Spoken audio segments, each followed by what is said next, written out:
Buenas tardes a los compañeros y compañeras que nos seguís desde España y Portugal y buenos días a los que lo hacéis desde América Latina. Mi nombre es José Miguel del Arco, soy el director de aguasresiduales.info y bienvenidos todos y todas a esta webinar hoy con más de 400 inscritos.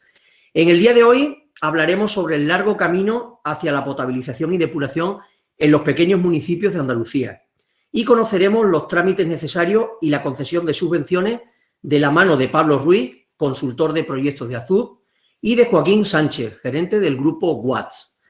La empresa Azud, nacida en una de las regiones más áridas de Europa, promueve la cultura del agua poniendo en valor nuestros recursos hídricos y ambientales, con una clara vocación en el desarrollo de tecnologías para la gestión eficiente del agua, fomentando la innovación para el desarrollo de nuevos productos en los sectores agrícolas, industriales y municipales. Y Watts es una empresa especializada en los sectores de la ingeniería hidráulica, energía, agronomía y medio ambiente con casi 20 años de experiencia, desarrollando su actividad tanto en el ámbito nacional como internacional. Dentro de los distintos sectores de la ingeniería en los que Watts desarrolla su actividad, se destaca como especialista en la ingeniería hidráulica, siendo una referencia en proyectos de mejora y modernización de regadío, legalizaciones, agronomía y medio ambiente y con experiencia en ETAP, EDAR, EBAR, etcétera. La webinar de hoy durará en torno a unos 45 minutos y, como siempre, una vez finalizadas ambas ponencias, pasaremos a la ronda de consultas, para lo cual nos podéis ir dejando vuestras consultas en la pestaña de preguntas. Y mi compañera Tina, también como viene siendo habitual, durante todo el evento os ayudará en el chat a lo que necesitéis y os irá guiando en todo momento. Y sin nada más, doy paso a Pablo Ruiz de Azud. Buenas tardes, Pablo. Muy buenas tardes a todos, muy buenos días a nuestros amigos de América Latina. Voy a compartir la presentación. Quería agradecerte, José Miguel, una vez más que nos hayas invitado aquí para hablar hoy sobre los retos que tenemos por delante, que no son pocos, en los pequeños municipios de... Bueno, hoy vamos a hablar un poco más de Andalucía, sobre todo Joaquín, pero en general en España y en Latinoamérica. Así que, sin más, vamos a comenzar con la presentación. Lo que está claro, como decía, es que hay una serie de retos todavía por resolver en la gestión de agua, tanto en el abastecimiento como en el saneamiento de los pequeños municipios de España. Por eso me gustaría empezar con la siguiente pregunta. ¿Es sencillo gestionar las aguas de estos pequeños municipios? Pues bien, yo sé que hoy hay aquí muchos ayuntamientos, gestores, técnicos de campo y que contestarían muy rápido a esta pregunta. Pero quiero enseñaros unos recortes de periódico, portadas, en algunos casos. Aquí nos habla de agua potable contaminada en un pueblo. Pueblos sin plantas de agua potable, entornos naturales contaminados por vertidos. Pueblos sin acceso directo al agua, descarga de aguas negras sin depurar, multas de la Unión Europea a España en materia de depuración también. En fin, creo que la respuesta es sencilla. No es fácil gestionar un pequeño municipio hoy día y no sé si me gustaría estar en la piel de estos operadores. ¿Y por qué? Pues simplemente porque, voy a ocultar aquí, estos pequeños municipios son los grandes olvidados. Y hablamos de municipios de menos de 2.000 habitantes que representan el 70% de los municipios de España, pero también de otros tantos que se encuentran entre 2.000 y 15.000 habitantes. Y es que son municipios que se suelen encontrar lejos de las ciudades y no es sencillo tener una red centralizada. Por tanto, tienen infraestructuras insuficientes, algunos de ellos de saneamiento y de potabilización. Sin embargo, por ejemplo, en Andalucía, que ahora Joaquín nos contará un poco más, se cobra desde 2010 un canon para potabilización y depuración de todos los municipios. Pero claro, al final acaban pagando todos los contribuyentes y solo las poblaciones de mayor tamaño son las beneficiarias de estos canos. Este canon se supone que es para financiar las depuradoras y las potabilizadoras que se están instalando ahora mismo. Pero claro, estos pequeños municipios no tienen acceso a esas potabilizadoras y depuradoras. Siguen siendo los grandes olvidados porque no hay facilidad en instalación, se dificulta mucho el retorno de la inversión porque cae toda la inversión sobre el ayuntamiento. Y bueno, por decir algo en favor, porque también, aunque los ayuntamientos hasta el día de hoy son los que han tenido que asumir el coste, tanto el gobierno en España como Europa, como la Junta, por ejemplo, la Junta de Andalucía, la Junta de Castilla y León, son muy conscientes de que estos municipios son los grandes olvidados y se están dando unas ayudas en forma de subvenciones para intentar solventar estos problemas. La foto que pongo aquí son entornos naturales de la zona de Andalucía que muchos de ellos se están contaminando con este tipo de vertido. Entonces vamos a empezar comentando qué retos tenemos por delante ahora que somos conscientes de que hay un problema en la gestión de estos pequeños municipios y en las ayudas que faltan. Los retos en la depuración. La primera barrera que nos encontramos son gran cantidad de depuradoras que vierten gran cantidad de municipios que vierten sin depuradoras o con depuradoras obsoletas, antiguas depuradoras que ya no están funcionando. Por tanto, la misma cantidad que sale de aguas negras es la que se está vertiendo al cauce de los ríos, de los mares, etcétera. Y es que es muy curioso porque nos dicen que no podemos reutilizar el agua depurada como agua potable, pero sin embargo estamos vertiendo aguas negras en ríos y kilómetros después esas mismas aguas son la captación de estaciones de potabilización, es la entrada de algunas estaciones de potabilización. Por tanto, creo que es un tema importante. Estos vertidos sí que hay que solventar lo antes posible. Otro problema es lo que piensan muchos operadores, ayuntamientos, incluso las personas, los habitantes, de que una estación depuradora supone un alto coste de instalación y el mantenimiento es muy tedioso. Aquí ponemos la foto de una gran depuradora, pero claro, es que esto no tiene nada que ver con la solución que necesita un pequeño municipio, porque un pequeño municipio, a lo mejor para 2.000 habitantes equivalentes, en 30 metros cuadrados, se puede instalar una solución de depuración mucho más económica, un 50%, 60% más económica que una tradicional con obra civil. Y el mantenimiento hay que buscar que sea el mínimo posible. Así que creo que esta idea tenemos que quitárnosla de la cabeza lo antes posible. No es caro, no hay elevado coste en el mantenimiento de depuradoras de pequeños municipios. El tema de las sanciones, como sabemos, España e Italia son los dos países que más han sido sancionados a día de hoy por mala gestión de las depuradoras, por verter fuera de parámetros según la normativa. Entonces, según un informe de la Unión Europea, España podría tener hasta 970 aglomeraciones urbanas que no cumplen la normativa. Y aunque parte del gobierno se ha comprometido a que en 2023 este problema esté subsanado, creo que la fecha es demasiado optimista y que para que eso sea así tenemos que aportar todo y tenemos que o nos tienen que financiar a los que vivimos en pequeños municipios el tema de la depuración y ayudarnos un poco y explicarnos cómo hacerlo. Y para eso estamos hoy aquí Joaquín y yo, porque es muy curioso que ciertas multas han sido casi 40 millones de euros, con lo que se ha multado a España, y el gobierno lo que dice es que lo tiene que pagar el municipio. Entonces, claro, no te facilito la depuración de tus aguas, pero si me sancionan a mí nacionalmente, te paso la multa. Entonces, claro, esto no es justo. A día de hoy no es justo. Otra problemática que tenemos en términos de depuración son los municipios con variación de población, generalmente en épocas estivales. Hablamos de municipios de costa o municipios de interior que durante los 2 meses de verano tienen una gran afluencia. Y claro, el dimensionar aquí una depuradora no es sencillo, porque las depuradoras convencionales, si nos salimos un poco del pico de carga orgánica para la que están dimensionadas, no funcionan correctamente. Sin embargo, sí os puedo decir que hay sistemas no convencionales capaces de estar preparados para estas poblaciones que tienen picos, tanto por arriba como por abajo, de población.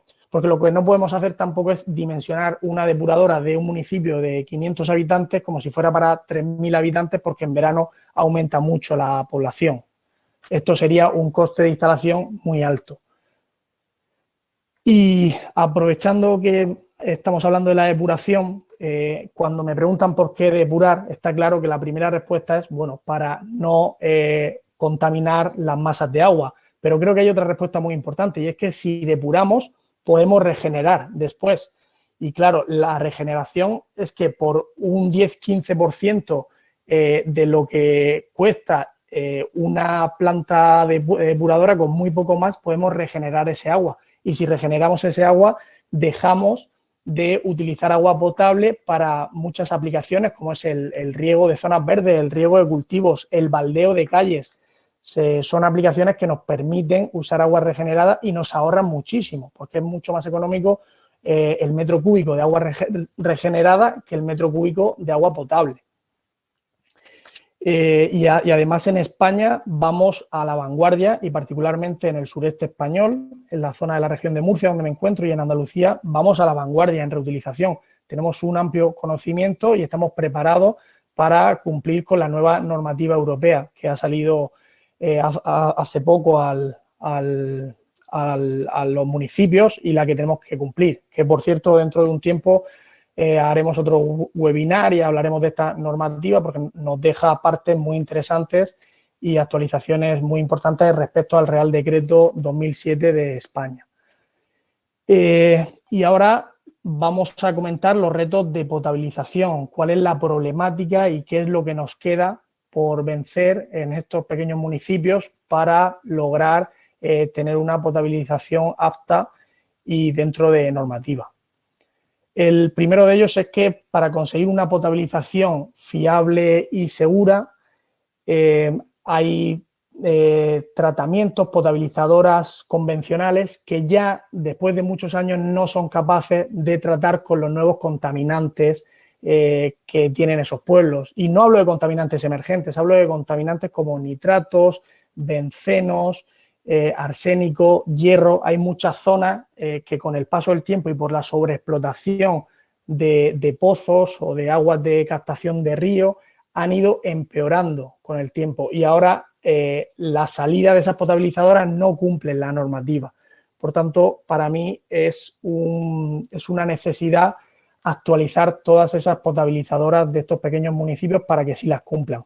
Pero es que, por otro lado, hay otros municipios que siguen dependiendo de camiones cisterna para cargar de agua potable los depósitos del pueblo. Y claro, al final, si aquí echan números y se hace un balance, nos daríamos cuenta que con una pequeña planta potabilizadora, en muy poco tiempo, podríamos recuperar la inversión y no estar dependiendo de una empresa externa y de que haya agua en ciertos manantiales que se traen estas cubas. Y aparte el precio de la cuba, que cada vez se está encareciendo más porque cada vez hay menos agua.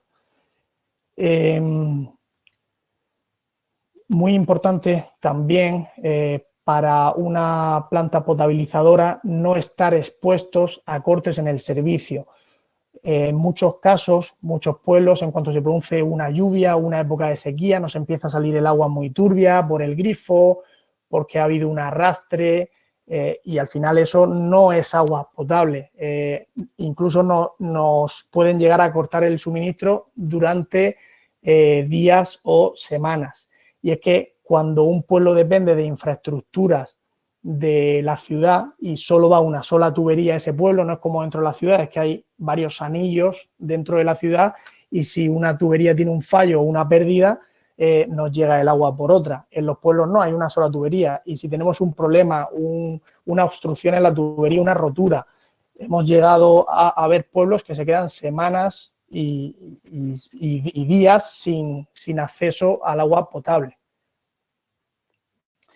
Y por último, creo fundamental que empecemos a entender que hay una necesidad por encontrar instalaciones de potabilización con bajos costes de inversión y bajos costes de mantenimiento, igual que ocurre en la depuración. No nos vale en pequeños municipios que vayamos a soluciones muy complejas, a soluciones de obra civil, de grandes infraestructuras, porque lo que justamente buscamos en los pequeños municipios es algo fácil y sencillo.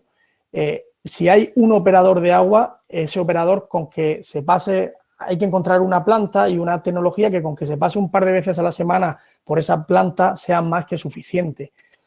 Porque la idea es instalar distintas potabilizadoras en distintos pequeños municipios y que una misma persona pueda encargarse de todos ellos.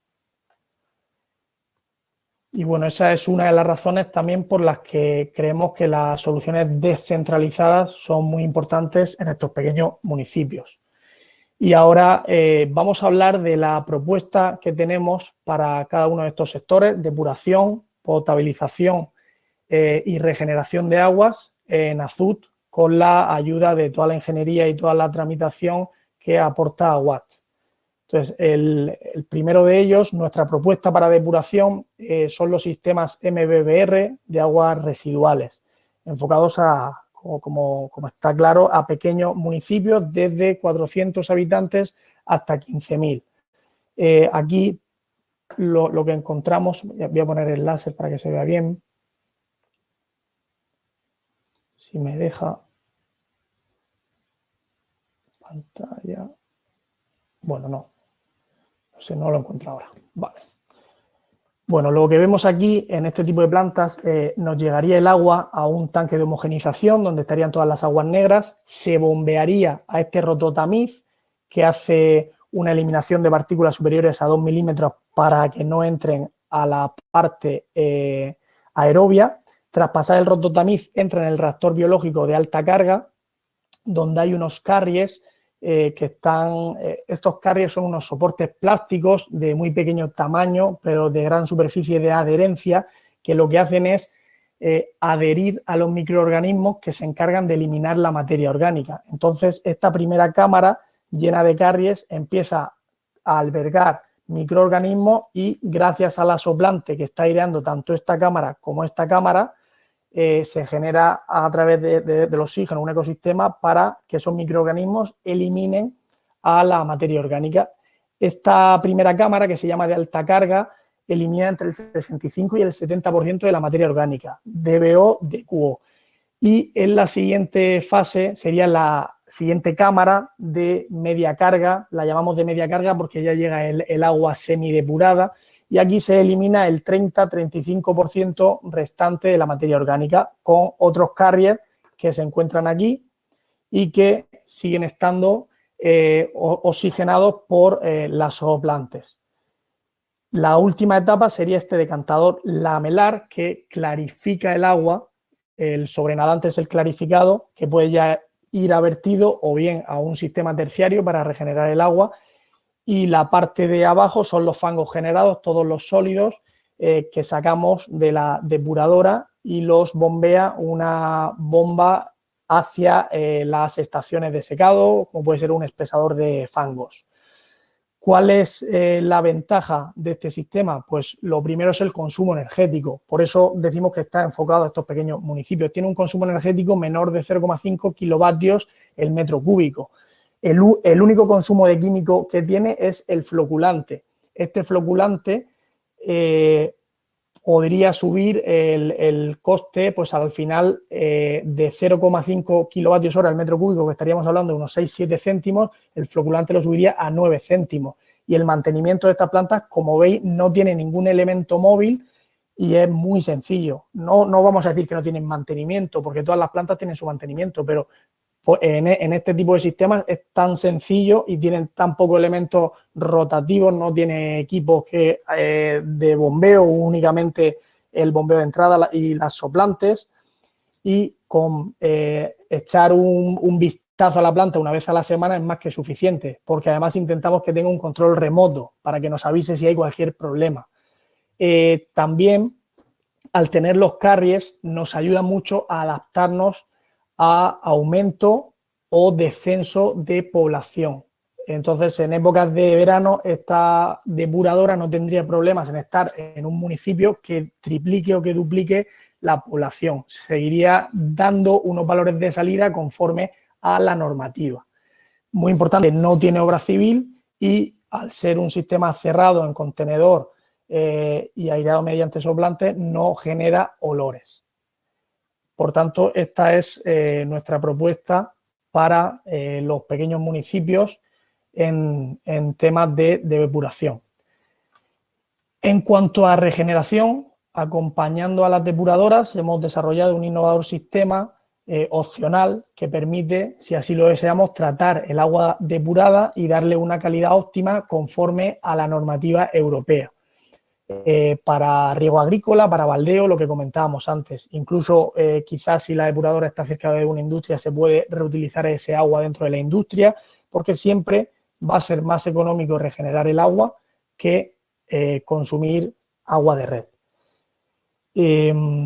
Ventajas que tenemos con instalaciones regeneradoras de agua, pues es una fuente sostenible. El sistema, al igual que el de depuración, nos avisa si hay algún fallo para acercarnos. Podemos ver por el ordenador cuál es el fallo y si se puede rearmar desde el ordenador no haría falta ni ir. Hay una reducción del consumo de agua potable, como hemos dicho, y por tanto un ahorro en costes. Medioambientalmente estamos siendo sostenibles y tenemos la posibilidad de conectar esto directamente a la salida del sistema de depuración. En cuanto a la potabilización de agua, nuestra propuesta, lo primero pasa por estudiar conjuntamente la calidad de agua, porque dependiendo de la calidad de agua que vayamos a tratar, no es lo mismo un agua de pozo muy contaminado, un pozo con baja conductividad o un río. Lo que hacemos desde Azud y Watts, nosotros podemos proveer de la analítica necesaria que necesita el agua para definir en un estudio pormenorizado cuál es la mejor tecnología para potabilizar el agua y, por supuesto, para cumplir con los parámetros de salida. Por tanto, estudiamos esa inversión necesaria y lo que buscamos es minimizar los costes de instalación y los costes de mantenimiento. Aquí podéis ver las tuberías, bueno, esto es un diseño en 3D de nuestra ingeniería, las tuberías intentamos que sean las justas, los equipos los necesarios y siempre con un amplio margen para hacer un cómodo mantenimiento y equipos que intentamos, por supuesto, que no tengan y no necesiten demasiado mantenimiento. Al final, al ser una solución descentralizada, es muy complicado que estos equipos fallen porque estamos hablando de equipos de pequeño tamaño y equipos muy probados y muy testados por Azud. También una sencillez de operación y la misma ventaja que comentábamos antes. Hay un control remoto que te permite anticiparte a los problemas. Además, desde Azud y desde Watts lo que hacemos es mandar un listado con el mantenimiento preventivo que tienen este tipo de sistemas. Es bueno hacer un preventivo y anticiparnos a los problemas, pero también en caso de que hubiera que hacer un mantenimiento correctivo, cualquier operador de la Junta, de la Diputación, puede hacerlo porque son sistemas muy sencillos que no requieren personal cualificado. Es decir, puede ser que haya que llenar estos filtros de lecho, que a los filtros de disco haya que insertarle las juntas nuevas, pero no hay labores complicadas que necesiten técnicos expertos en tratamiento de agua. Y ahora querría hablar un poco, muy rápido, de 4 o 5 casos de éxito que tenemos en municipios actualmente en España y sobre todo en el sur, en la zona de Andalucía.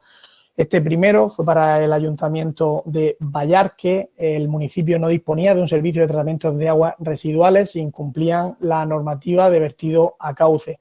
Por tanto, desde Azud propusimos una depuradora compacta de un pequeño caudal. Esto creo que hay un error aquí porque el caudal es más pequeño. En torno a 200 metros cúbicos al día, creo recordar 150 o 200 metros cúbicos al día, y estaba compuesto por una planta contenerizada que dentro tenía lo que habéis visto antes, el rototamiz, las 2 cámaras de depuración y el decantador, la MELAC. Estuvimos monitorizando el consumo energético de la planta. Aquí estaba en torno a 0,3 kilovatios hora el metro cúbico, cuando una convencional para ese mismo caudal tiene casi un 20% más de consumo. La fiabilidad era alta porque cada vez que se tomaron las muestras siempre estuvimos dentro de la norma. Y lo más importante, muy sencillo, la instalación sin obra civil, hubo que tirar las tuberías de entrada, la tubería de salida, la cometida eléctrica, que para eso tenemos a la ingeniería Watts que actuó con nosotros. Y bueno, una instalación muy sencilla y en muy poco tiempo funcionando. Y por tanto ya no tenía ese nerviosismo de me puedo tener un problema si la Unión Europea ve que estoy vertiendo los parámetros fuera de norma. Esto fue en el camping de Los Escullos, también en Almería. No es realmente un pequeño municipio, pero creo que se parece bastante, y es lo que quería enseñar, se parece bastante a un municipio con variabilidad de población. El camping de Los Escullos en Navidad tiene un poco de gente, en verano tiene muchísima gente y en Semana Santa también tiene bastante gente. El resto del año muy poca gente. Entonces, lo que vemos aquí, hicimos un análisis de las cargas de entrada.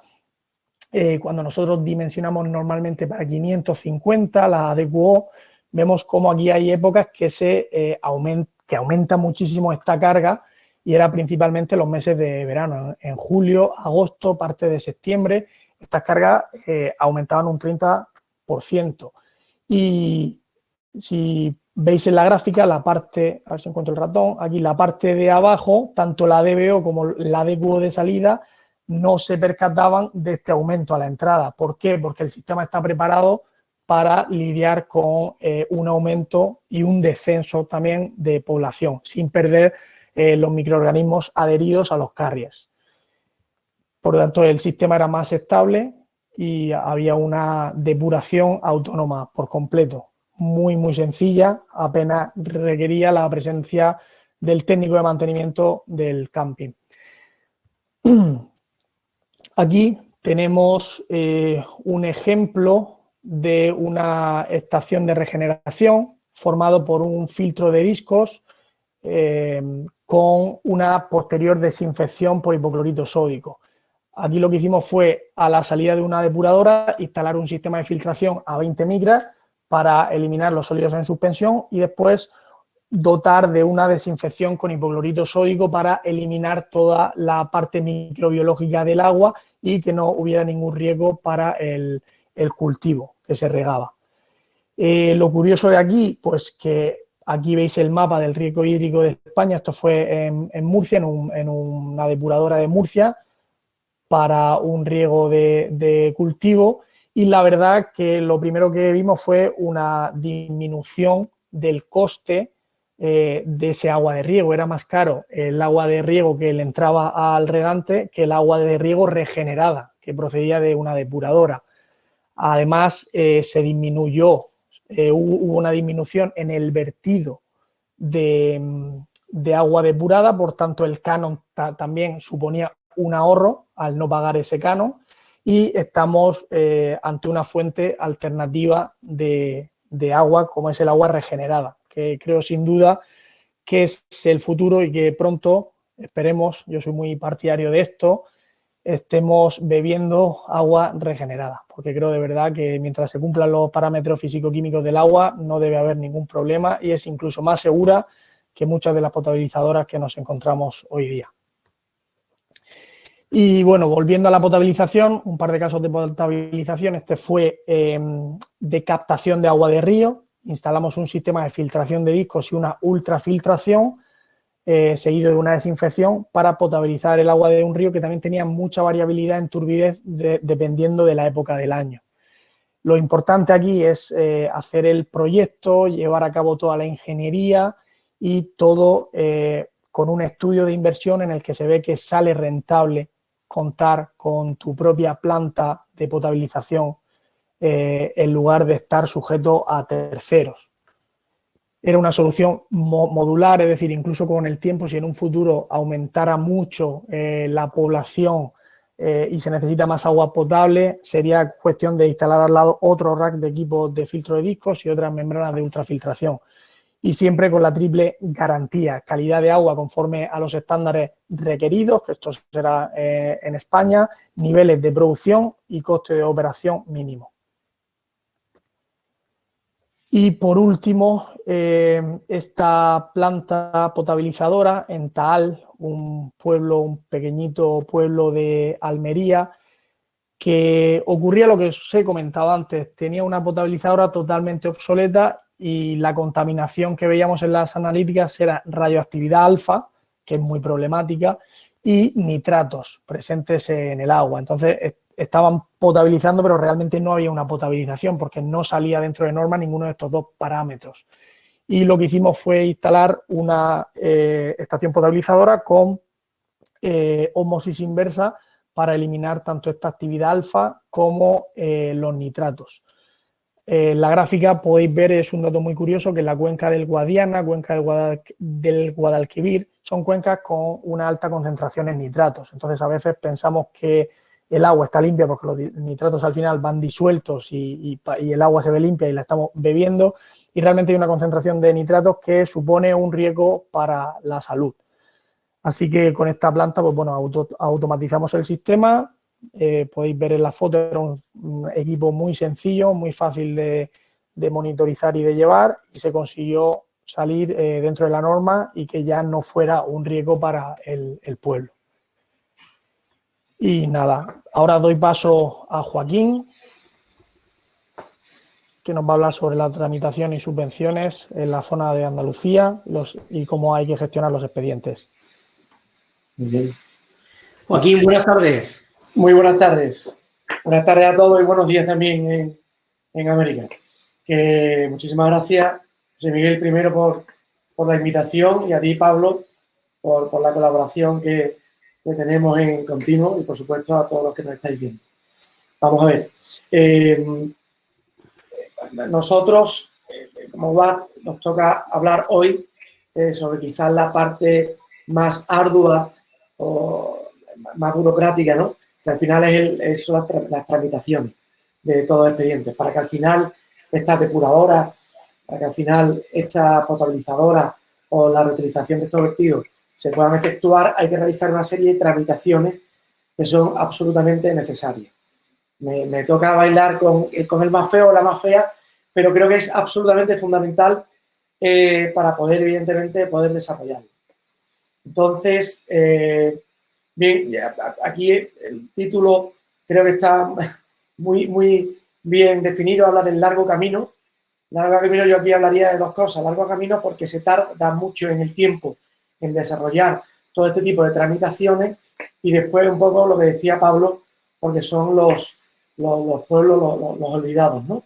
Y hasta que este tipo de poblaciones, sobre todo las menores a 2.000 habitantes, no estén obligadas a tener que tramitar todo esto, pues un poco seguimos funcionando como estamos haciendo actualmente. Bien, yo quizás voy a incidir un pelín más, os voy a robar un minuto de simplemente qué somos, quiénes somos, qué hacemos y en qué podemos ayudar, ¿vale? Como ha dicho antes José Miguel, somos una empresa de ingeniería, hacemos consultoría, redacción de proyectos y direcciones de obra enfocados en materias de agua, energía y medio ambiente. A nivel de agua, fundamentalmente estamos muy especializados ya de hace muchos años a nivel de regadío, ¿vale? Transformando o modernizando más de 400.000 hectáreas, fundamentalmente la mayoría de ellas en Andalucía, bien a través de fondos europeos o bien a nivel de financiaciones propias. Nosotros, estaba comentando antes las colaboraciones que Azur tiene con Watts. Nosotros estamos colaborando con Azur en algunas cuestiones. En este caso, lo que es la tecnología y la ingeniería de los equipos que acaba de contar Pablo son tecnología de Azur. Nosotros simplemente intervenimos en lo que es la tramitación y los desarrollos de esos proyectos, pero sí trabajamos con ellos también en otros proyectos. De hecho, en Sudamérica estamos trabajando en algunos a nivel de regadío y algo a nivel de depuración, ¿vale? Bueno, pues además del tema de regadío, estamos trabajando en más de 60 proyectos en proyectos de tratamientos de agua, ya sean potabilizadoras, depuradoras o ahora, quizás con más fuerza, con aguas regeneradas, donde tenemos, pues yo creo que cerca ya de 9.500 hectáreas de transformación de zonas de secano a regadío, donde fundamentalmente el regadío lo hacemos es para cultivos leñosos, que quizás en el Real Decreto, que ya con la normativa vigente desde el 2020, son las que menos exigencia tenemos respecto a otros cultivos o incluso a otros usos, ¿no?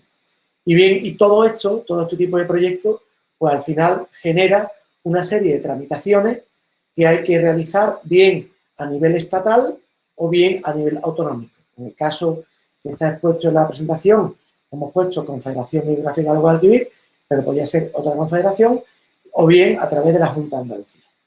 Estamos implantados en España, nosotros estamos ahora mismo aquí en Sevilla, la sede central, trabajamos fundamentalmente en España y dentro de España, sobre todo en Andalucía, pero también tenemos presencia en el extranjero con oficinas en Chile, en concreto en Santiago de Chile, donde allí trabajamos más a nivel de regadíos y energía, fundamentalmente a nivel de minicentrales hidroeléctricas, ¿vale? Bueno, pues contado esto, la presentación nuestra de hoy lo que voy a tratar de, por lo menos, aclarar, aunque muchos de los que estáis escuchando esto tenéis perfectamente conocimiento de lo que voy a hablar. Incluso allí he visto antes en el chat que hay también algunos clientes nuestros, cosa que me es grato. Voy a hablar un poco dentro del ciclo del agua, de lo que es la depuración, pues todas las tramitaciones y permisos que son necesarias y los tiempos, ¿vale? Y después, al final, acabaré hablando de las posibles ayudas o posibles subvenciones dentro de un poco la inquietud o todavía algunas cuestiones que todavía no se saben, ¿no? Bien, dentro del ciclo del agua, de la depuración, lo primero, evidentemente, que nos encontramos que la gran mayoría de los municipios, en este caso nos estamos centrando en pequeños municipios, deben tener es las concesiones, autorizaciones o incluso hasta catálogos que hemos llegado a encontrar en algunos expedientes del recurso de agua, la concesión de agua, que normalmente va de la mano de la potabilización. Estos recursos normalmente pues, suelen ser superficiales, subterráneos o en algún caso también agua marina. Bueno, pues todo eso requiere un trámite a través de los organismos competentes, ya sea la Confederación, ya sea la Junta de Andalucía, y otro trámite que va paralelo, que es el ambiental, que ahora contaré más adelante. Una vez que este agua pasa a la población o pasa a la industria y después pasa a la depuradora que tendrá primario, no lo tendrá terciario, no lo tendrá, al final hay un efluente, hay un vertido que normalmente va a cauce público y que debe cumplir una normativa. Y que nosotros, en muchos de los proyectos que estamos realizando, estamos planteando tratamientos terciarios y reutilizando ese agua. Normalmente, como os he dicho antes, y fundamentalmente a nivel de agricultura, pero también estamos dándole mucho uso como a nivel urbano, fundamentalmente para zonas de jardines y baldeo. Y desde hace ya mucho tiempo, porque además hubo un decreto para el uso de campos de golf, ¿no? Bueno, pues al final cada paso tiene un trámite, porque el paso del vertido tiene un trámite que normalmente las depuradoras deben tenerla. Al igual que en la reutilización tiene otro trámite, que vamos a pasar a continuación. Evidentemente, dependiendo de dónde estemos, estaremos en una cuenca y tendremos que hacer los trámites bien a nivel estatal o a nivel autonómico. O en algunos casos habrá trámites que sean en algún municipio, en algún pueblo, algunos que sean estatales y otros que competan a la administración autonómica. Entonces pueden ser intra o intercomunitarios y entrando aquí las cuencas que la gran mayoría de los que estáis escuchando conocéis. Bien, decía antes que el primer paso era la concesión de agua. Normalmente todos deben tener una concesión de agua si están utilizando ese recurso. Pero es cierto que nos estamos encontrando muchas concesiones de agua o bien que estaban obsoletas o que las estamos novando y las tienes que adaptar al nuevo plan hidrológico o que en base a la situación actual, que ha estado contando antes un poco Pablo también, de contaminación de acuíferos, la situación de sequía que tenemos, la sobreexplotación de esos mismos acuíferos, pues estamos buscando distintas fuentes de suministro, con lo cual tenemos que tramitar una modificación de características o incluso en algunos casos concesiones nuevas, ¿no? Pues bien, básicamente aquí hay un esquema situado a vuestra derecha donde cualquier concesión empieza con una solicitud de la concesión al organismo de cuenca que competa, ya sea el Ministerio de Transición Ecológica a través de una confederación o la propia Junta de Andalucía, en este caso, ¿vale? Para Andalucía, y hay una serie de pasos hasta llegar a una resolución. Aquí no están puestos todos los pasos, hay muchos pasos, pero sí los más importantes.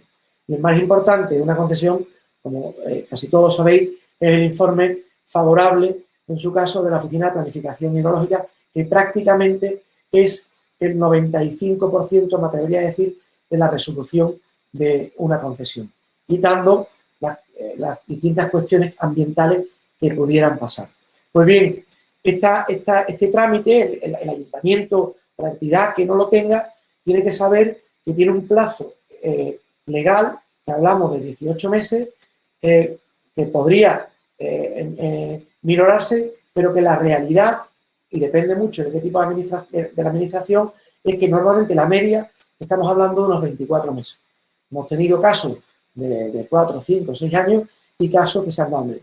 Pero eso ya depende mucho de qué administración, qué provincia, qué persona, qué prioridades, qué situación tenga el ayuntamiento y de otras cuestiones, ¿no? Bueno, pues al final todo esto requiere una serie de trámites, entre otros los ambientales.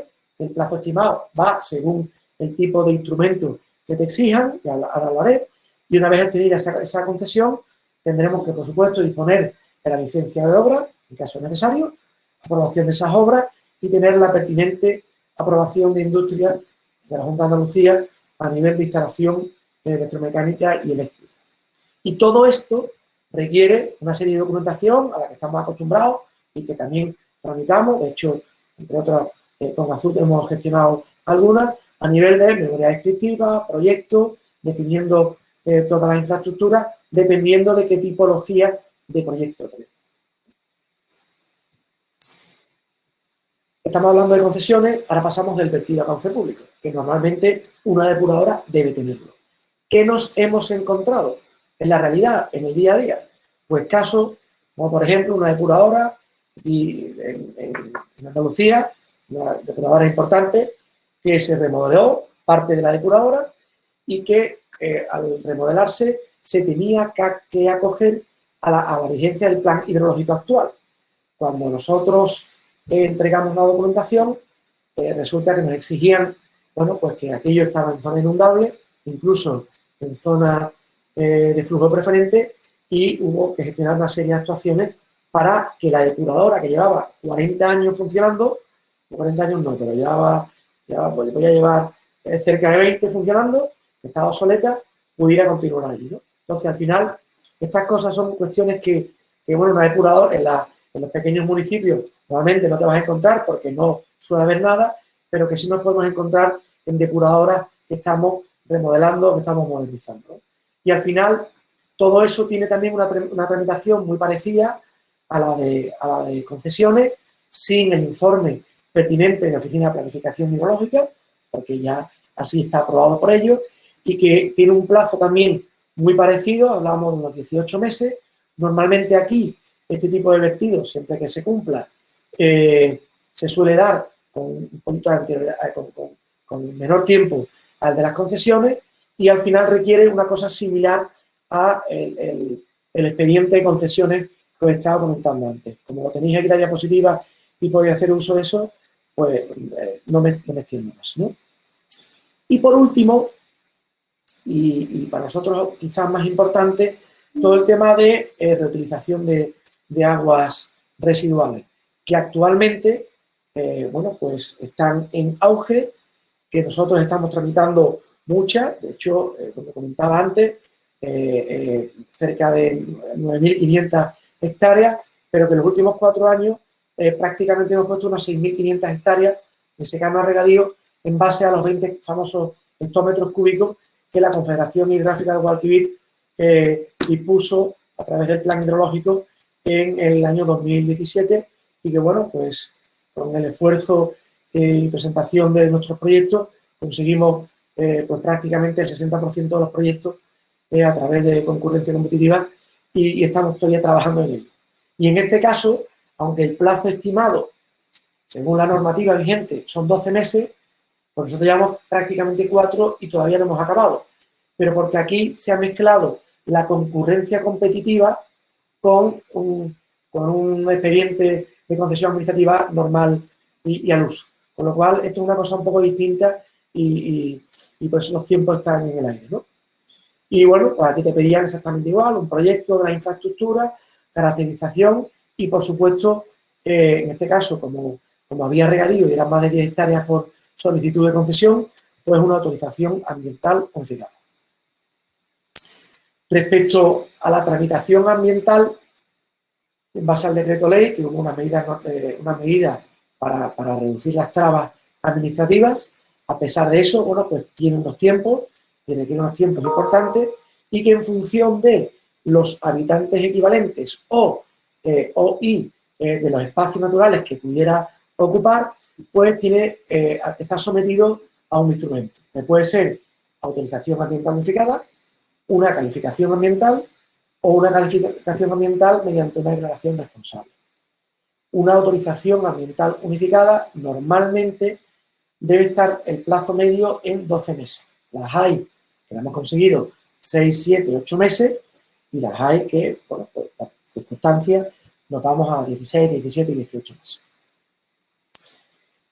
Dentro de las calificaciones ambientales, una vez que se tenga el proyecto definido y entregado y solicitada la licencia, básicamente en 3 meses podemos tener la resolución y con ello poder iniciar las obras pertinentes, en este caso, a la reutilización.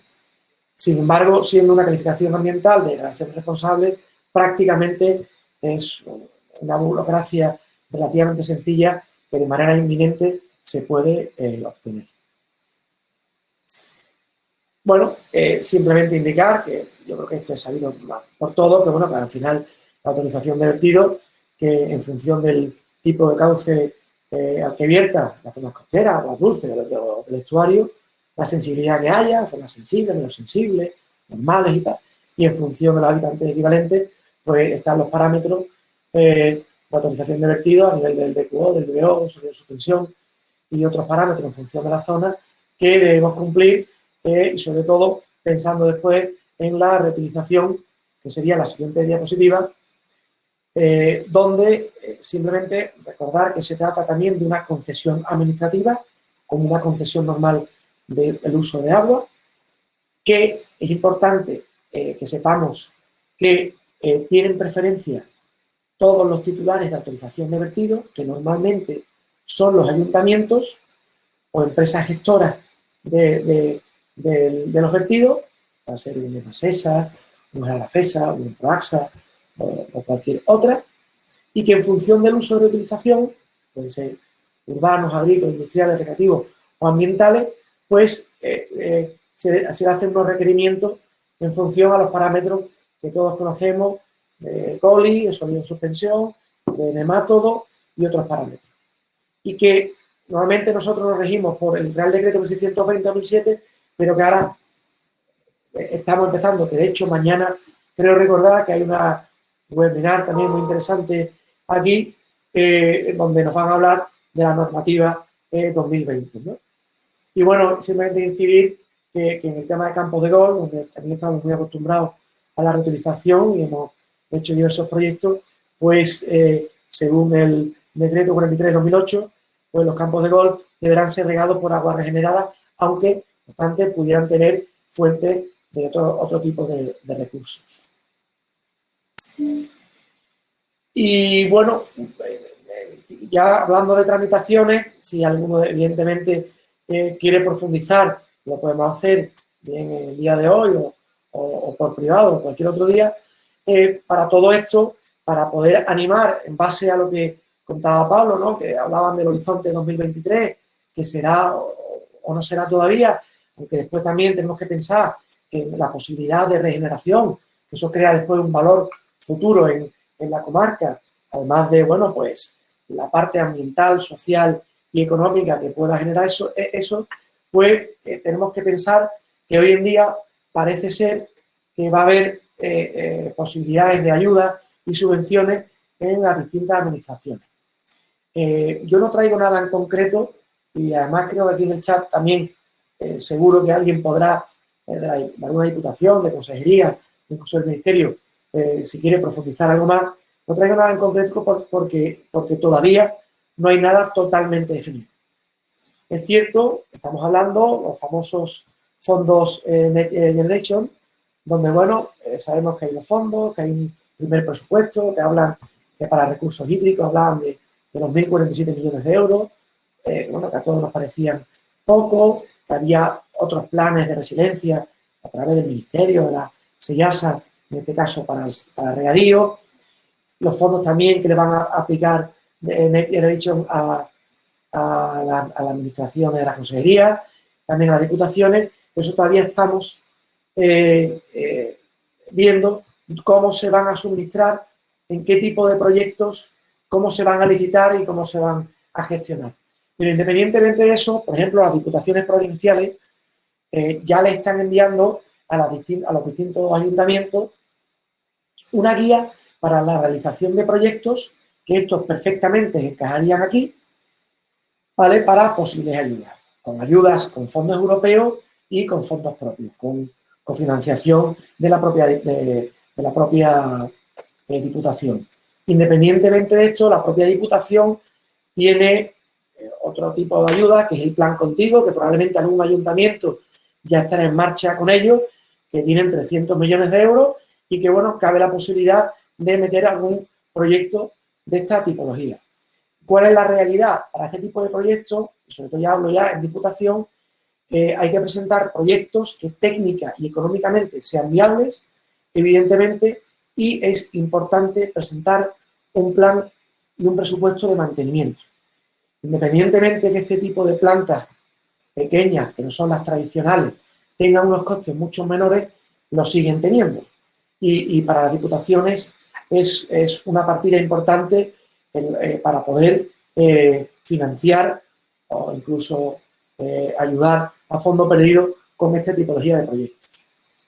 Y lo único que sí hay, que podéis ver todo, que podéis meteros a través de la Consejería de Agricultura, bueno, hay varias órdenes, pero una de ellas, la del 25 de octubre del 18, que hoy en día está enfocada a entidades locales, los ayuntamientos, ¿vale?, para la instalación de sistemas de filtrado y desinfección de aguas tratadas, donde también meten almacenamiento de agua, con una condición, con que ese agua vaya destinada a la agricultura, normalmente a comunidades de regantes o también juntas centrales, pero fundamentalmente es agricultura, donde la cuantía máxima de la ayuda, que no del proyecto, ¿vale?, que sería mayor, estamos hablando a priori de 1 millón de euros, donde el importe máximo por las partidas elegibles a subvencionar sería el 60% IVA incluido.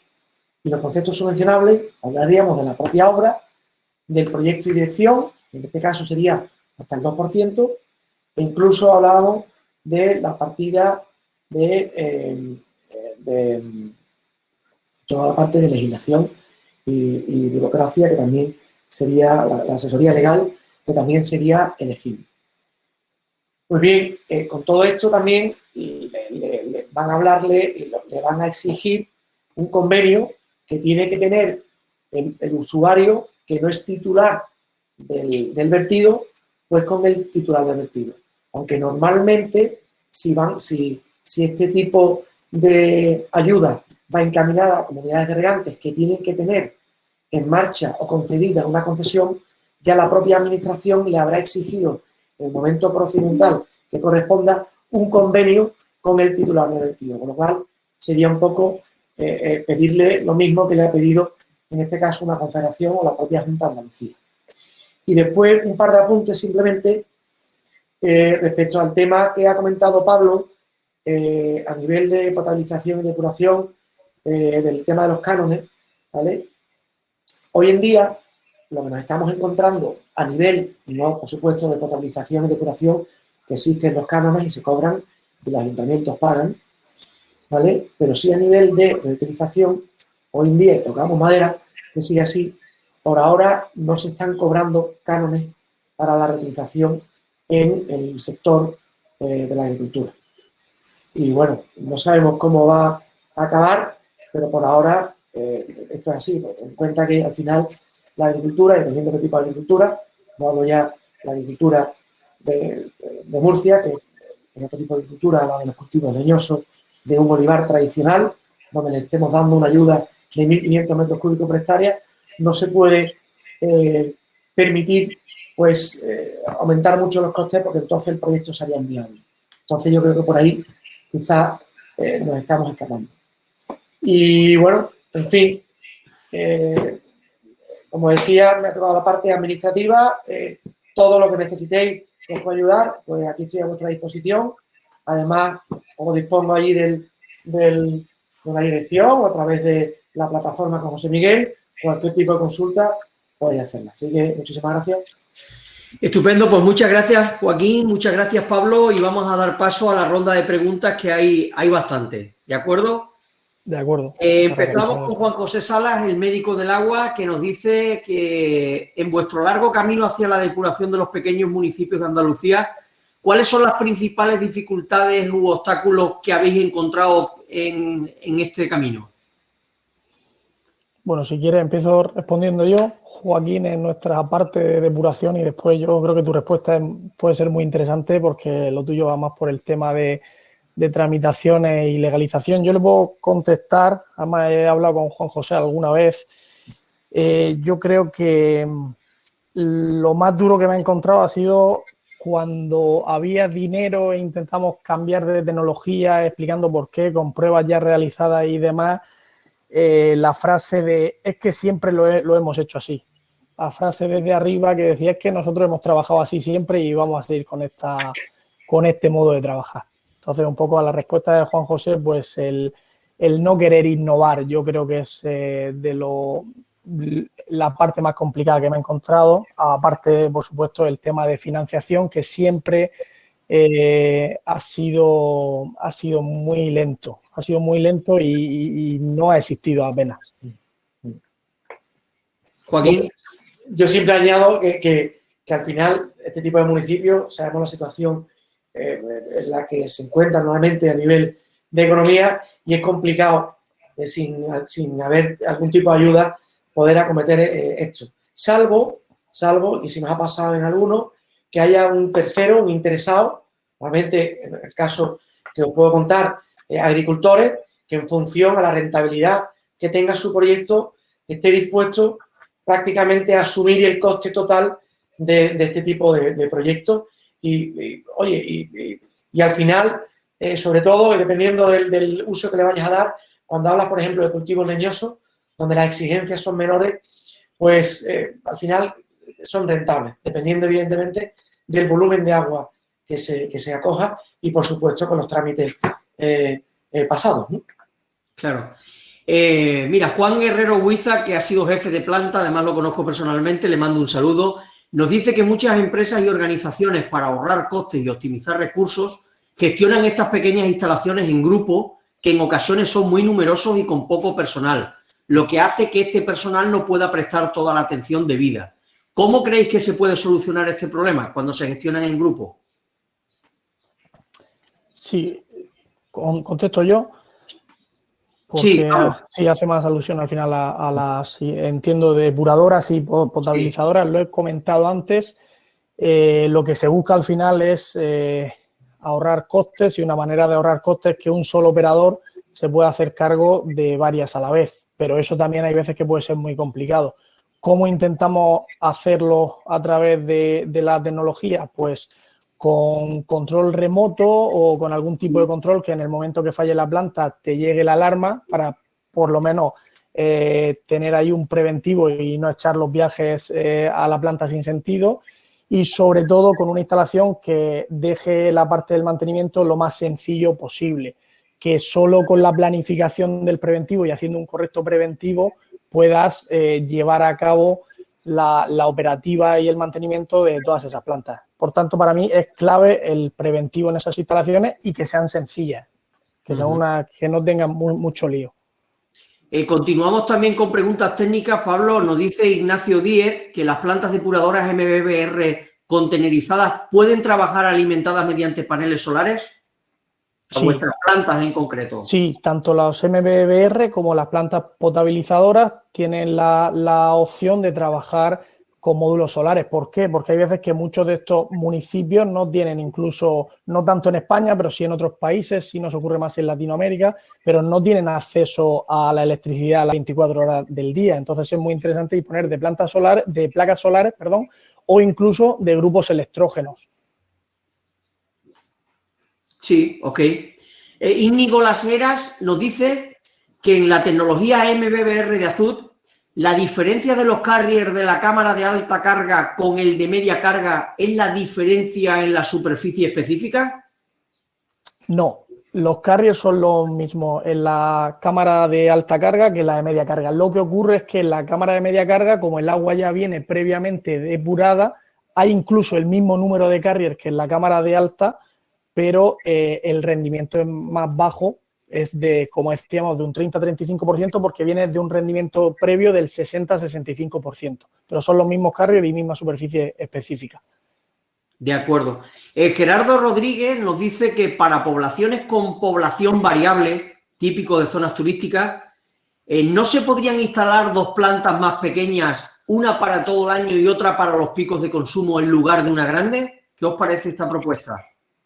Sí, es una buena opción, pero tiene el problema de que, bueno, para poner la planta en marcha, ¿cómo sabemos cuándo exactamente se necesita sin que la primera planta que tenemos instalada nos dé problemas en el agua de salida?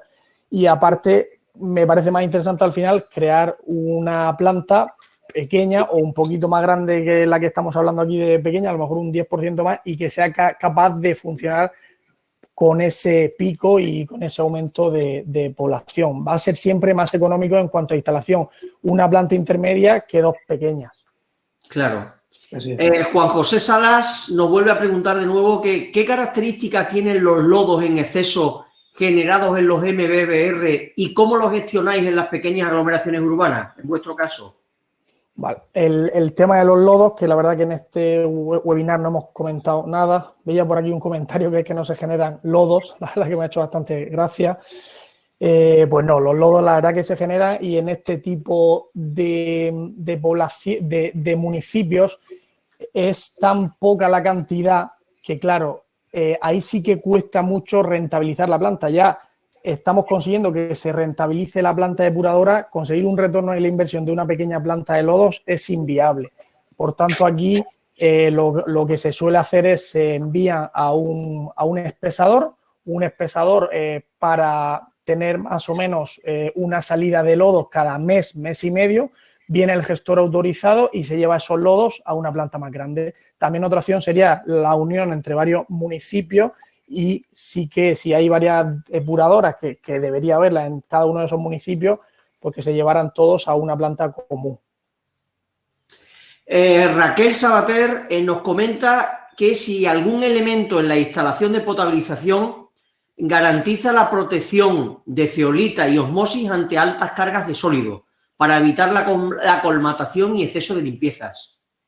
Sí, realmente esto ocurre mucho en potabilización, cuando tenemos que instalar membranas de osmosis o incluso de ultrafiltración.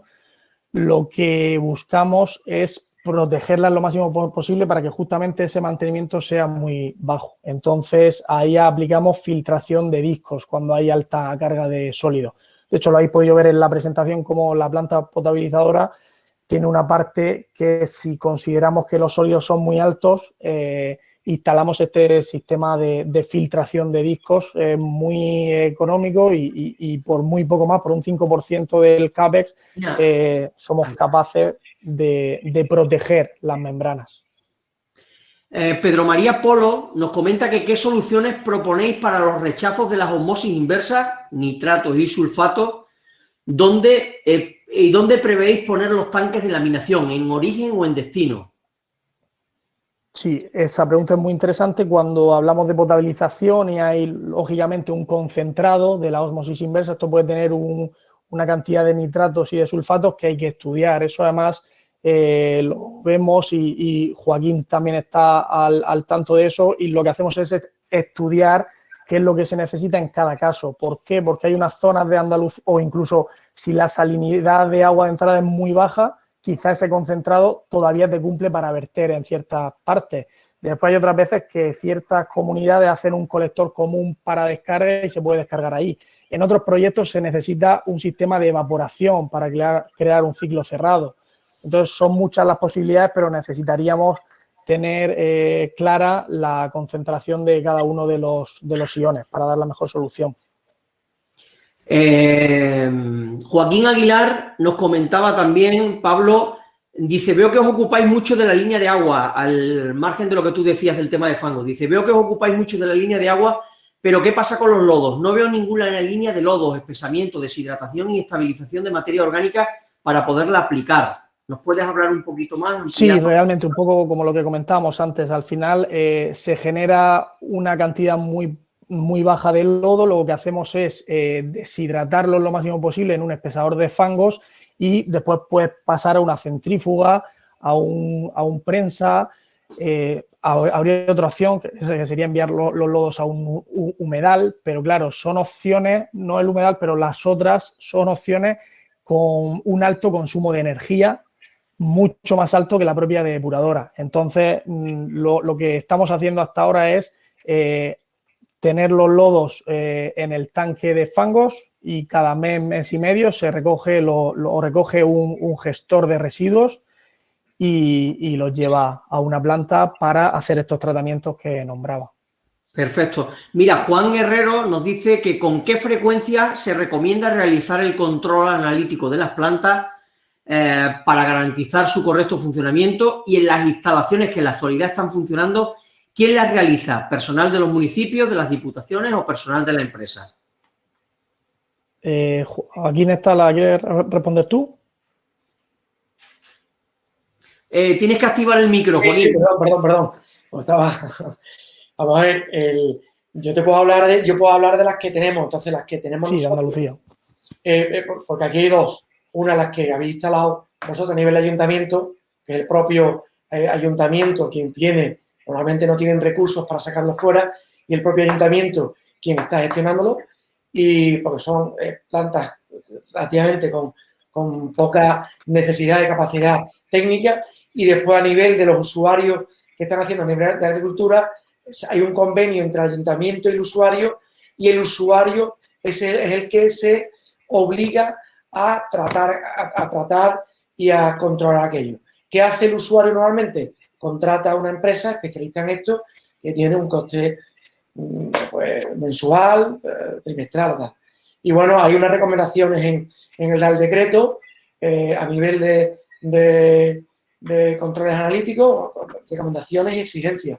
Y en este tipo de plantas pues nos podríamos ir a las de menores exigencias, como mínimo. Claro. Ya aprovechando, Joaquín, Juan Calleja nos dice que con relación al costo de sostenimiento de estos sistemas, ¿cómo habéis logrado, cómo se logra que se asignen los recursos requeridos para que se mantengan en el tiempo, tanto económico como de talento humano? Es decir, ¿cómo conseguimos el mantenimiento de estos equipos? ¿Cómo conseguimos que se asignen los recursos necesarios para mantenerlos? Ya digo, en nuestro caso es que ha sido relativamente fácil, porque eran dos municipios que disponían de personal, poco, pero disponían, se le ha dado esa formación y ese mismo personal ha estado trabajando. Y en el caso de un tercero, de un usuario tercero, en este caso un agricultor, es una empresa, con lo cual aquí ha sido relativamente fácil esta gestión, ¿vale? No sé si Pablo quiere añadir algo más. Sí, Juan, por ejemplo, Juan, por ejemplo, nos hacía un comentario respecto a esta pregunta que nos ha hecho, que dice, la anterior pregunta es porque es muy común escuchar sobre la bondad de estas instalaciones en los primeros meses, pero al año ya han sido abandonadas, ¿no? Nos decía Juan Calleja. Y es cierto, de hecho, las convencionales, muchas de las instalaciones convencionales han sido abandonadas al poco tiempo, y de estas no convencionales, si no se cuidan, también. Entonces, ¿cuál es la solución? Pues hacer una instalación que sea sencilla y que no requiera apenas personal, un poco lo que hemos dicho antes, y teniendo claro desde el principio el estudio de inversión. Por eso nosotros lo que planteamos es un estudio, oye, el mantenimiento va a ser entre el 5 y el 7% del CAPEX y además está garantizado. No vas a tener que cambiar, no sé, el contenedor entero donde va la depuradora, no hay elementos móviles que sean caros, que te dificulten este mantenimiento. Por tanto, yo creo que esto se soluciona así, con este tipo de sistemas y con un estudio previo a la compra, por supuesto, y a la adquisición de un plan de mantenimiento para ver realmente dónde actuar. Claro, Juan Callejas también nos decía que frente a la aceptación social de este tipo de soluciones, ¿cómo se logra el acercamiento a la comunidad para que pague por esas mejorías en el servicio sin generar discusión? Claro, yo creo que al final, viendo los resultados, cuando se ven los resultados y con la potabilización es muy fácil. En el tema de potabilización, demostrar que un agua que se supone que es potable no está cumpliendo los parámetros y explicarle a todo el núcleo social que ahora, tras la instalación de este equipo, si se cumplen los parámetros, no hay problemas de nitrato, al final le estás evitando un riesgo para la salud humana. Claro. Y en depuración creo que con el vertido se ve claramente. Y después la realidad, yo estoy de acuerdo también con Juan, que decía que la bondad de estas instalaciones, pero que hay muchas que están, bueno, obsoletas, abandonadas, pero yo entiendo también que al final la tecnología avanza, los equipos de hoy no son los equipos de hace X años, y bueno, al final por eso las administraciones están exigiendo, además de la viabilidad que tenga ese proyecto, que haya un mantenimiento, porque realmente lo hay.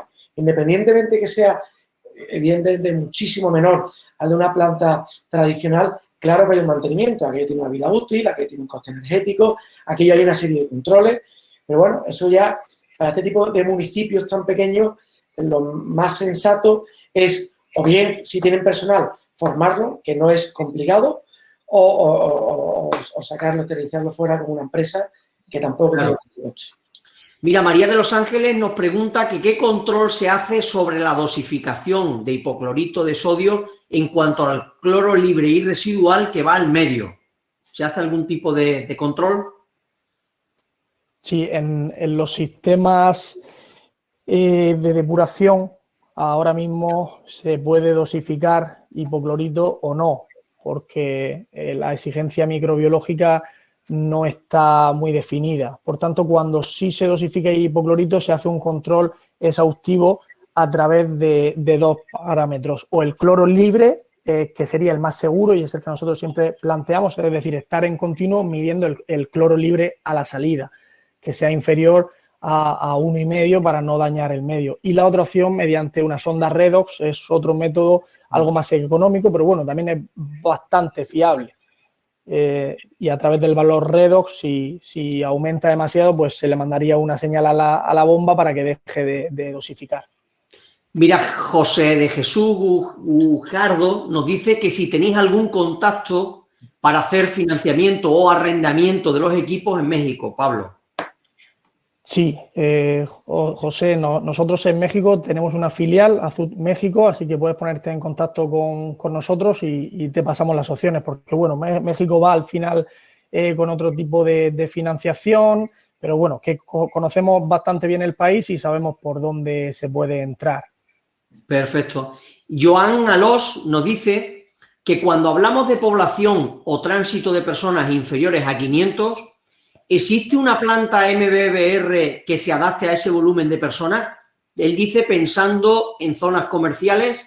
¿Y es rentable coste-inversión a nivel privado de este tipo de plantas?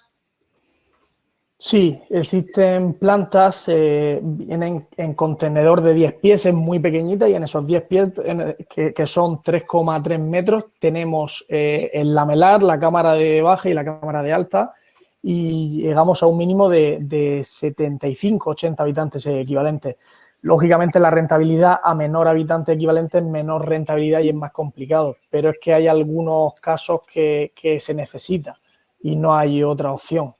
Pero bueno, quizá por debajo de 200, de 300, pues tenemos el tema de humedales artificiales que podría encajar. Sí, lo que pasa es que yo la intención que le veo a Joan es la de pensando en zonas comerciales. O sea, entiendo que en una zona comercial quizás sea más interesante algo contenerizado, ¿no? Sí, está claro. En un contenedor que no genere y que necesite pocas extensiones, ¿no? de terreno. Exacto. Manuel Ramírez nos hace una pregunta muy interesante, me da la sensación que es de un ayuntamiento. Dice, en el caso de que un municipio quisiera poner una planta de tecnología MBBR por su cuenta, por su propia cuenta, ¿habría algún problema en que la empresa fabricante del equipo formara al personal del ayuntamiento para su mantenimiento? ¿Sería complicado?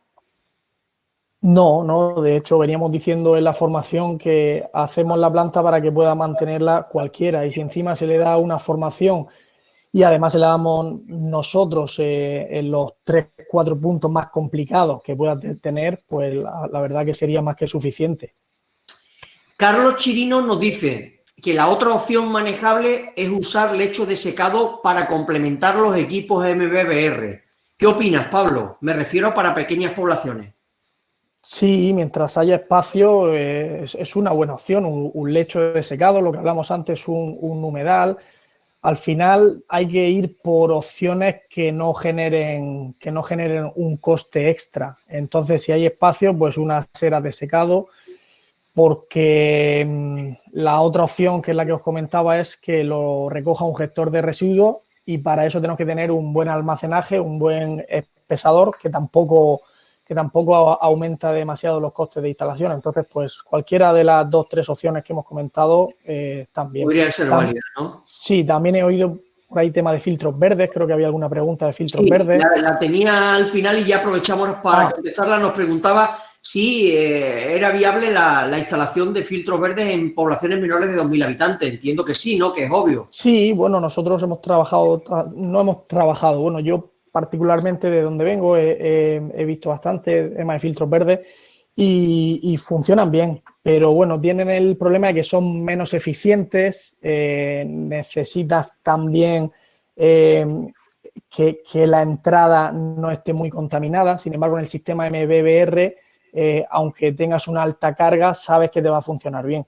Y luego otra problemática que pueden tener los filtros verdes es el tema de los nitratos, que pueden hacer una filtración de nitratos hacia el terreno y que al final te vaya hacia aguas subterráneas y luego sea un problema, que el problema lo tenga otro en la captación. Ahora cambiando un poco de tema, hablamos sobre potabilización. Nos dice Óscar Arrestegui, potabilización con osmosis inversa. ¿Qué tan importante es el pretratamiento para que no se dañen las membranas y cuál es el periodo de vida de las membranas esperado, más o menos? Sí, pues en potabilización nosotros con un buen pretratamiento se garantiza más de 5 años. Y ahora lo que yo he visto hasta más de 7 años sin problema. Si el pretratamiento es bueno, el factor del SDI por debajo de 3, se hacen las limpiezas químicas cuando corresponde y hay un buen preventivo, nos podemos ir a ciclos de vida de las membranas de entre 5 y 7 años. Y entiendo la pregunta de Óscar, porque las membranas al final es el consumible más caro de estas plantas.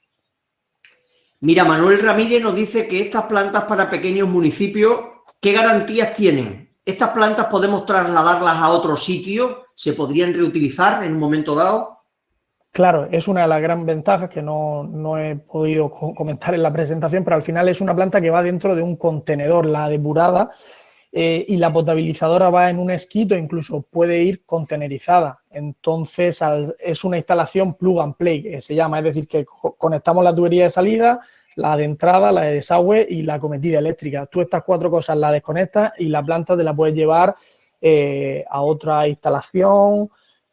Puedes incluso hacer un módulo ampliable al lado de esa planta por si hubiera un cambio, como decíamos antes, en la población o la misma quisiera abastecer a otro municipio, pero desde el mismo sitio.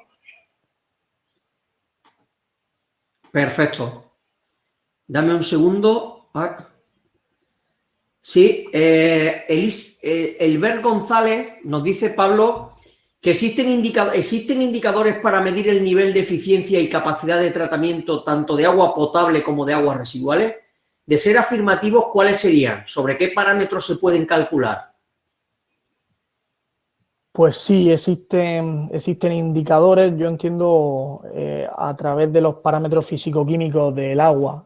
Para el tema de potabilización, creo que cada municipio puede tener un problema. Por ejemplo, en Andalucía, lo que decíamos, la zona el tema de los nitratos es muy complicado, el tema del hierro, pues bueno, siempre se puede medir esto antes y después de la planta para ver el rendimiento.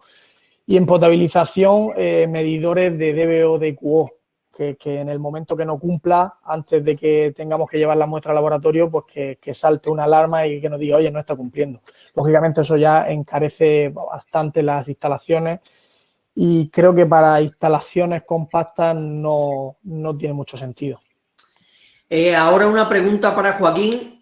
Nos dice Manuel Ramírez, Joaquín, que si sería más sencillo respecto a trámites instalar la depuradora de forma particular sin contar con subvenciones. ¿Cómo lo ves?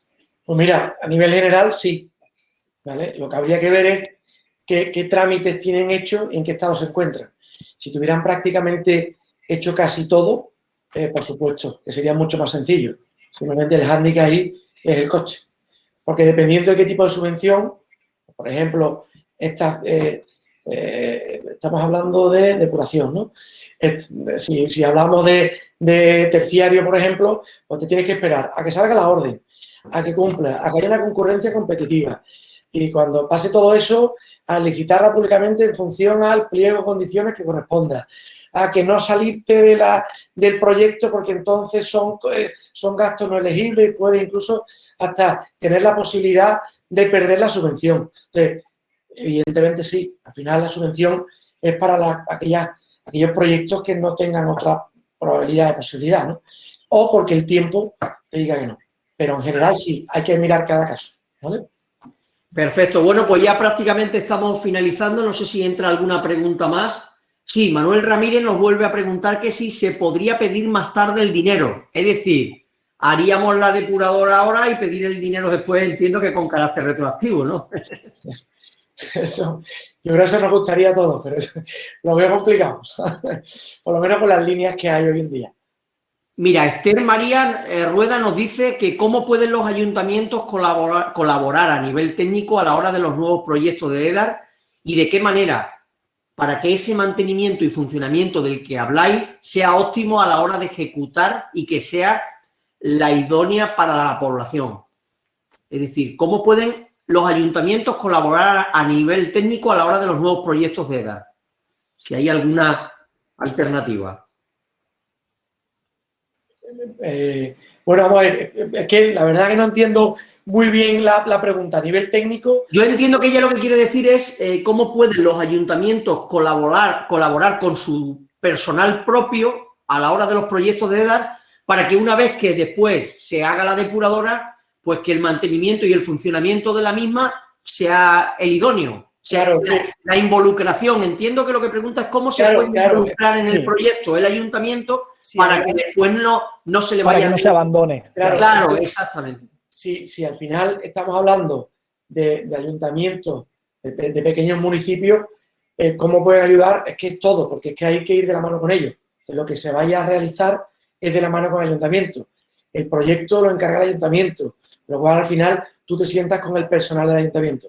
Si hablamos, eso me ha confundido la pregunta, de depuradoras a nivel de depuradoras, de grandes depuradoras, al final son los ayuntamientos de la mano, o en este caso con la Junta de Andalucía o con la administración que competa. Normalmente ahí, dependiendo de lo que quiera implicarse el ayuntamiento, puede hacerlo con la organización que sea. Pero si es a nivel de pequeño municipio, pues que desde el origen, o sea, se puede ir a desde el origen. Siendo partícipe desde el minuto 1, claro. Claro. De hecho, así lo estamos haciendo nosotros, sobre todo a nivel de reutilización, prácticamente lo que hacemos con el ayuntamiento es hacerlos partícipes de todo. Claro, eso te iba a decir, desde el primer momento, ¿no? Ya contáis con ello. Claro, y lo que pedimos también, yo creo que es que estos pequeños municipios deben alzar un poco la voz, digo, la parte previa a esto, es decir, oye, que si tú sabes que las aguas no están siendo vertidas correctamente, que las depuradoras no están funcionando o incluso la potabilización no está en el mejor estado posible, pues hay que alzar la voz hacia el órgano competente lo antes posible para que se haga constancia de esta situación, porque luego ya habéis visto que las multas que hay ahora mismo, el gobierno central las quiere que las paguen los ayuntamientos y muchas veces si no se puede demostrar que tú te has quejado porque no tenías una buena depuradora y demás, al final estás siendo parte del problema. Claro. Ya para finalizar, Pablo nos decía antes, Juan José Sala, que con respecto al comentario que hemos hecho de los filtros verdes, ¿qué entendemos exactamente por filtro verde? Bueno, al final, de los filtros verdes que he tratado y demás, estamos hablando de aplicar ese agua sin depurar sobre terrenos con cierta vegetación y que se vaya haciendo una depuración por infiltración. De acuerdo. Entonces, vamos, pero que funcionan, que seguro que funcionan bien. Yo solo he dicho un par de inconvenientes, José. Perfecto, pues bueno, pues muchas gracias, Pablo, muchas gracias, Joaquín, gracias a todos los asistentes. Yo creo que al final ha sido una tarde bastante interesante, han quedado claros bastante los puntos que habéis comentado. Estaba diciendo Juan José que ok, que hoy en día el filtro verde son muchas cosas. Sí, sí. Bueno, y como os decía, pues efectivamente, Haremos yo creo que ha quedado... del siguiente webinar de Juan José, Exactamente. que hable de los filtros verdes para comprenderlos 100%. Que como decía Pablo, pues efectivamente ha quedado contestado prácticamente todas las preguntas que nos han planteado. No obstante, os pasaremos los contactos de los asistentes, lógicamente, para que podáis ya con mayor profundidad, en algunos casos, contestarle a las preguntas que nos han hecho. También mañana estará disponible en Aguas Residuales tanto el vídeo completo como las ponencias que hemos visto hoy para que las puedan descargar. Y en principio, pues nada más, agradeceros de nuevo y despedirnos hasta la próxima. Gracias. Bueno, pues buenas tardes, Pablo, buenas tardes, Joaquín, y nos vemos en la próxima. Muchas gracias, ha sido un placer. Hasta la próxima. Adiós, Joaquín. Adiós, José Miguel. Muchas gracias a todos por estar aquí. Gracias.